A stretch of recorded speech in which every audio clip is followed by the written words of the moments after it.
The approach to the centre of town from the Port Lueur were now a broken mess of stone and timber, and yet still the inhabitants were determined to hold on.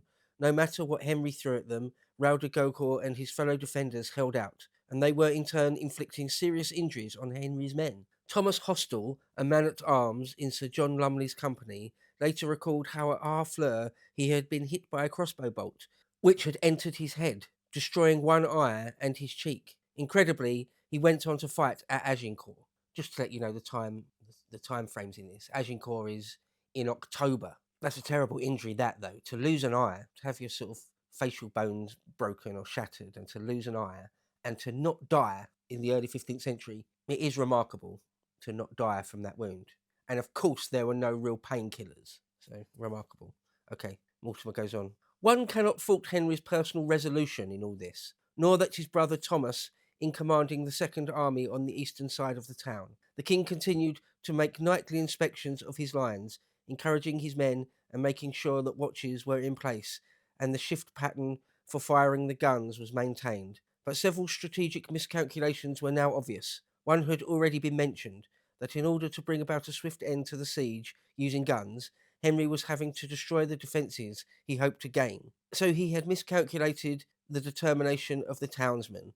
But another, worse problem was becoming apparent. His army was too big for its purpose. An army suitable for fighting a battle was far larger than the size of force one needed for a successful siege. He could not risk a full-scale attack, as he would lose too many men whom he would need later to fight the French army. But all the men with him needed food, they needed wine and ale, they needed money, and they needed clean accommodation. And although that last aspect might seem a minor one, it was actually very important. For now another obstacle in Henry's path emerged, not from the defenders, but recognisable from the fetid, hot air of the drying, flooded valley north of the town, and the ever-present effluent of 15,000 men camped in a small area with no sanitary provision. Dysentery.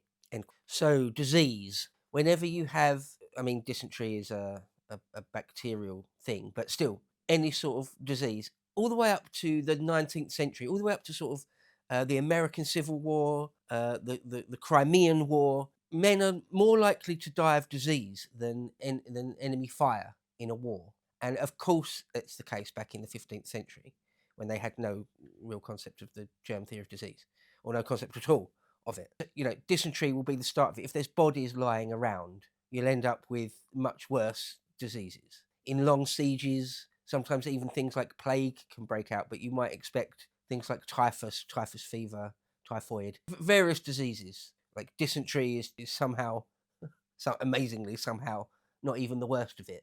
But okay, dysentery is no joke. It's obviously extremely unpleasant, but it's also a killer, can be a killer in pre-modern times. Like now, you shouldn't really die of it. You can, of course, but you shouldn't really. If you get the right fluids and the right medicines, you should survive. But once again, in the 15th century, easily die of it. Okay, Ian Mortimer continues now. We're on Sunday, the 1st of September, and we're told this, quote, explanations of how and why people fell ill were confused in 1415.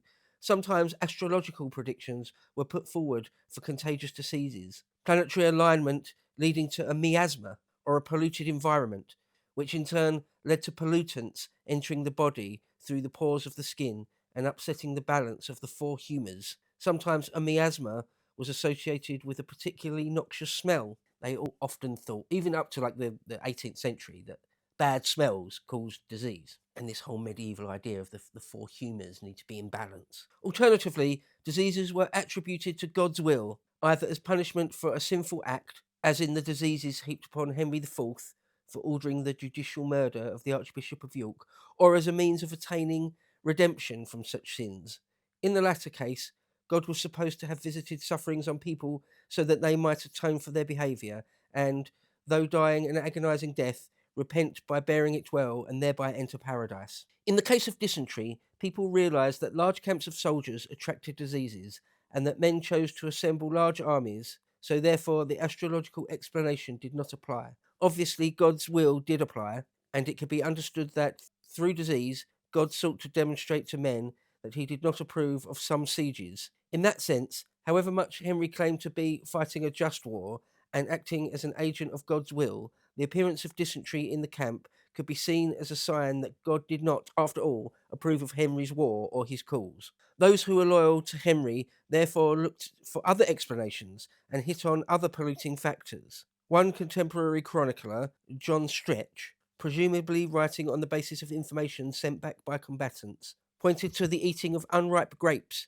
and bad shellfish as the cause. Another writer, Thomas Walsingham, gave a vivid explanation of the causes of the stomach diseases and dysentery. He claimed, "These deaths were caused by eating fruit, the cold nights, and the fetid smell from the bodies of different animals that had been killed throughout the English lines, but which they had not covered with turf or soil, or had thrown into the waters of the river, so they were forced to endure their decaying stench." End quote. I mean, because in a sense, they're not wrong there. Lots of the diseases, it is dangerous and wrong to have rotting bodies and flesh around, even if they're animal bodies and flesh. They got it slightly wrong, thinking that it was the smell itself which was the dangerous thing. But they're not actually wrong. Little tip: if you are ever in some sort of survival situation and there are bodies, human or animal, around, do try to bury them or do something with them. Don't just leave them there. That would be quite dangerous, ultimately. Okay, Ian Mortimer continues saying this.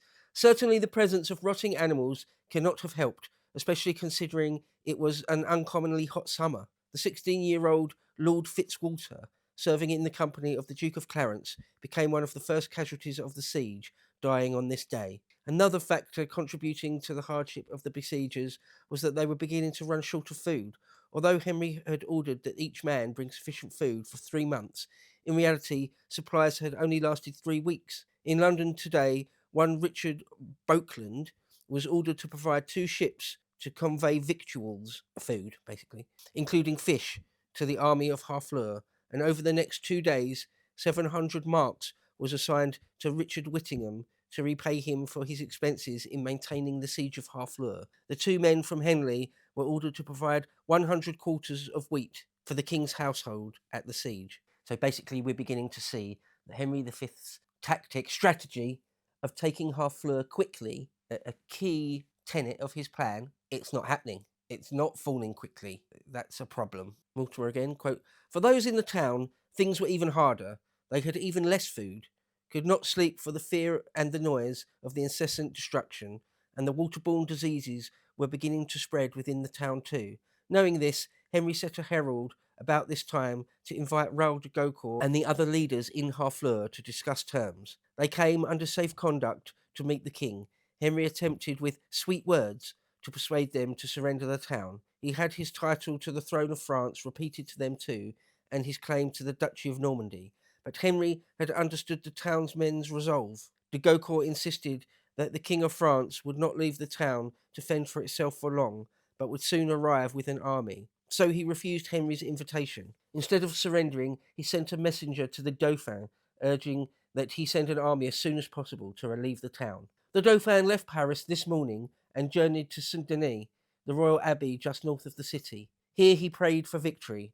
He also sent out letters to the Duke of Orleans and Burgundy and the Count of Nevers, brother of John the Fearless, Duke of Burgundy, requiring each of them to send 500 men-at-arms and 300 archers. John the Fearless was requested not to come in person, but to send his son, Philip, Count of Charleroi, in his place. This was no doubt intended to avoid the risk of the Duke leading an army that might suddenly turn and fight against the Dauphin on the side of the English. Nevertheless, John was bound to take offence. So the French beginning to muster in earnest. Okay, on to Tuesday the 3rd.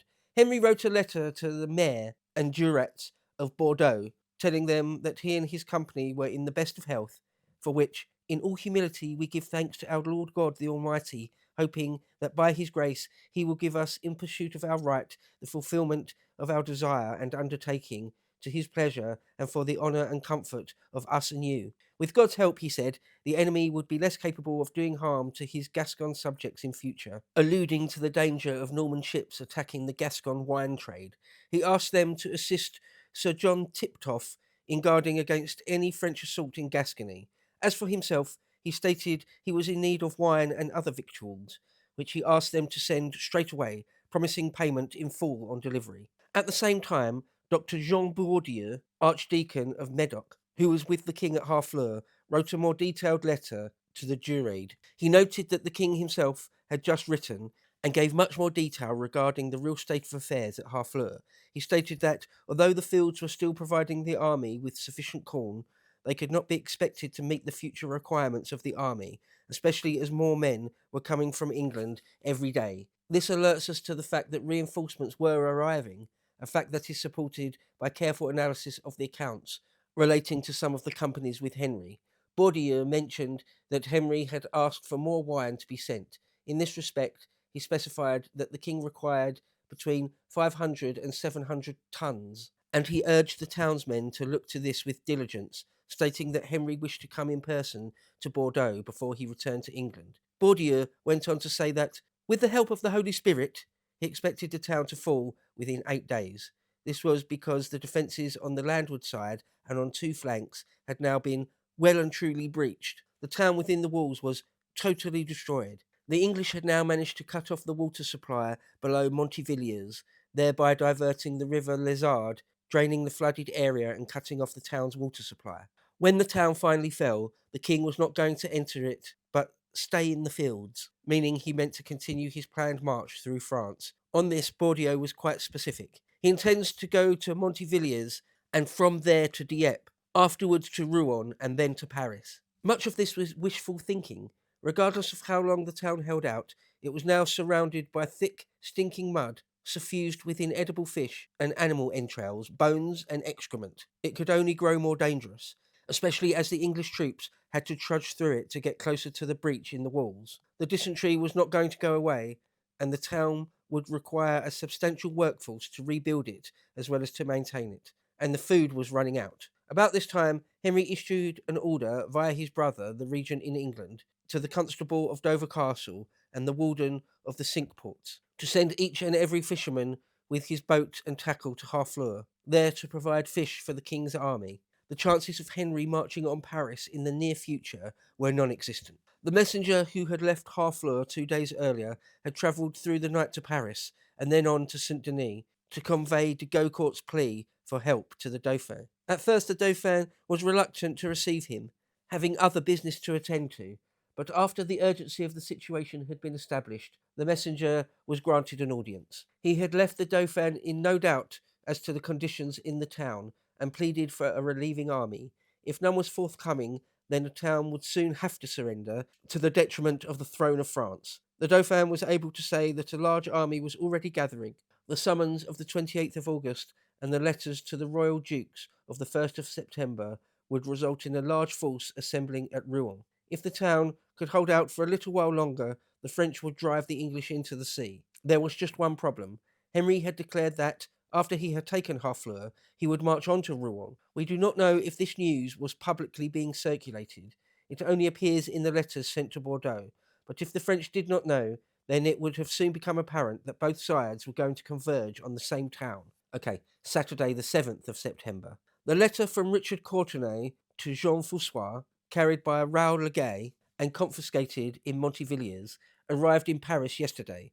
On receipt, François was arrested and thrown into the prison known as the Little Châtelet. He was taken out today and led before the president of the Parlement, Jean de Vallier, and charged with high treason.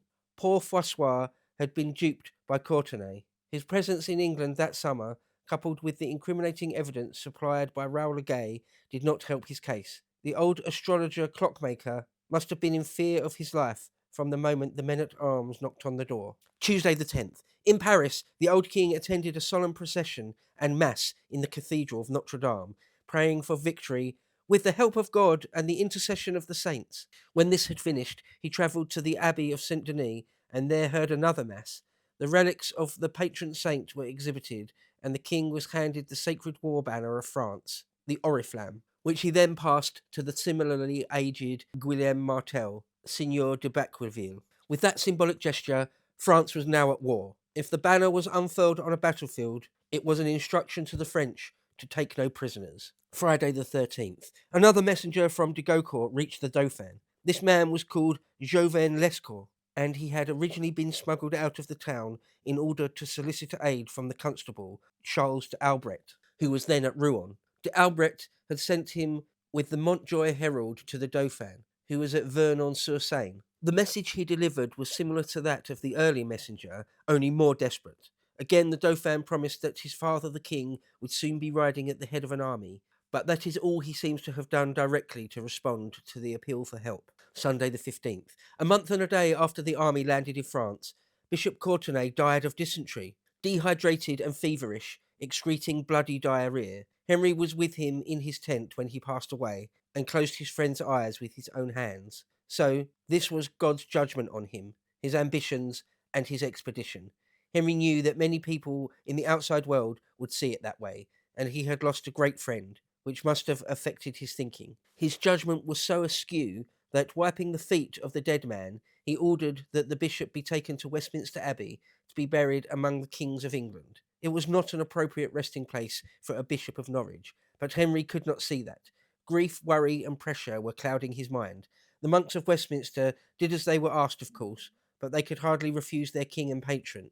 So the body of Bishop Richard Courtenay was taken to the royal sanctuary at Westminster Abbey and laid to rest.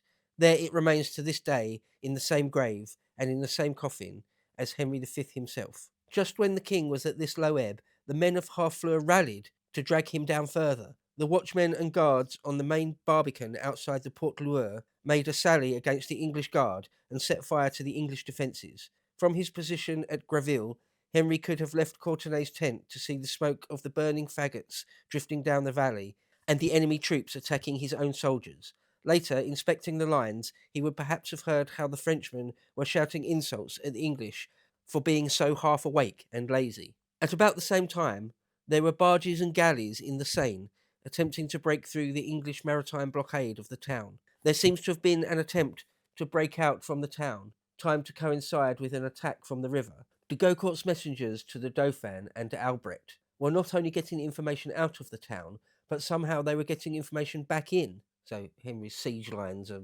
far from secure. Although Henry had sent the ships from Flanders home long ago, he had also sent back many English ships. Those that remained with him held their defences, and when the sortie from Harfleur retreated, so too did the barges and galleys. At Southampton, in the wake of the Earl of Cambridge's plot, when Henry had been urged to cancel his expedition, which he obviously didn't do, he had shown the necessary resolve of a great leader. Others might have seen the death of a close friend, and a bishop at that, as a sign that God was against him. Henry seems to have seen it rather as a personal test. Through such sacrifices, he was being tempted to seek terms, or shelter, or retreat. But of course, this was Henry V, and this is one part of the popular legend that is true. He would never give in. Tenacious in the extreme, this setback simply caused him to order an all-out attack on the barbican of the Port Loire the following day. In preparation for the assault, Henry ordered that faggots be prepared to fill in the defensive ditches in front of the barbican. This was done through the night. From references to his watchfulness at night, one gets the impression that as the man moved silently through the darkness, carrying the bundles of sticks, the king was watching, surveying, calculating, and praying. End quote. So it's all or nothing for Henry. Henry is not going to give up. He's gambled everything. You know, as we said in the last episodes, the legitimacy of his reign, the legitimacy of his entire family to rule, the honour of England, everything's on the line. So even though he's had setbacks and it doesn't look good, and his plan has kind of been, well, pretty much definitely been derailed, he's not going to Paris this year, whatever happens, really. He's not going to be able to claim the actual crown of France and be crowned at Rennes this year. None of that's happening, but he's not giving in. You know, nothing is over. No, he's not just going to run away with his tail between his legs. That is just not on the cards. So, well, you've got to give him that, if nothing else. He's got resolve. He's got trousers. He's a man with a chest. Okay, going on now to Monday the 16th of September. Quote, "It was Henry's 29th birthday. No celebrations were likely. All he wanted was revenge for the previous day's torments. The onslaught on the barbican in front of the Port Loire were led by the young and highly spirited John Holland, Earl of Huntingdon, supported by his father-in-law, Sir John Cornwale, and the newly knighted Sir William Poulter, as well as Sir Gilbert Umfreville, John Stewart, and Sir William Bouchier. These were the same men who had commanded the first reconnaissance of the shore at Harfleur on landing, and so may have formed a recognised crack squadron within the English army. In the afternoon, a contingent of Frenchmen sallied out, trying to build on their success of the previous day. But Holland and his men met them burning arrows, flinging torches, and laying incendiary powders. they managed to set enough of the barbican on fire to force the defenders back into the main gate. Amid the burning parts of the barbican, shattered by cannon, the first English troops entered and torched the rest of the defensive enclosure. Some Frenchmen were still there in the smoke, trying to beat down the flames. They were set upon by the English. Most realised their dire situation and fled inside the walls, blocking the entrance behind them with timber, stones, earth, and dung. The English, having taken the barbican, now worked to put the fires out. It was a struggle. It took 2 days to extinguish the blaze. The smoke rose in thick, pungent wafts from the dung for another 2 weeks. So, finally, some sort of battlefield success there for the English. Finally, taking that very important outwork, the barbican, the defensive position, right near one of the main gates, or the main gate that Henry's attacking. So, finally, something to actually show for. You can actually point to, saying, oh, well, we have done this now. We have taken this. Sometimes it's something like that, a bit of momentum, a slight momentum shift, a slight boost in morale for your side, and a slight reduction in morale in the enemy's side. These kinds of things can make differences in a siege, any sort of long siege. If you would like to see the full version of this premium video, please head over to lotuseaters.com and subscribe to gain full access to all of our premium content.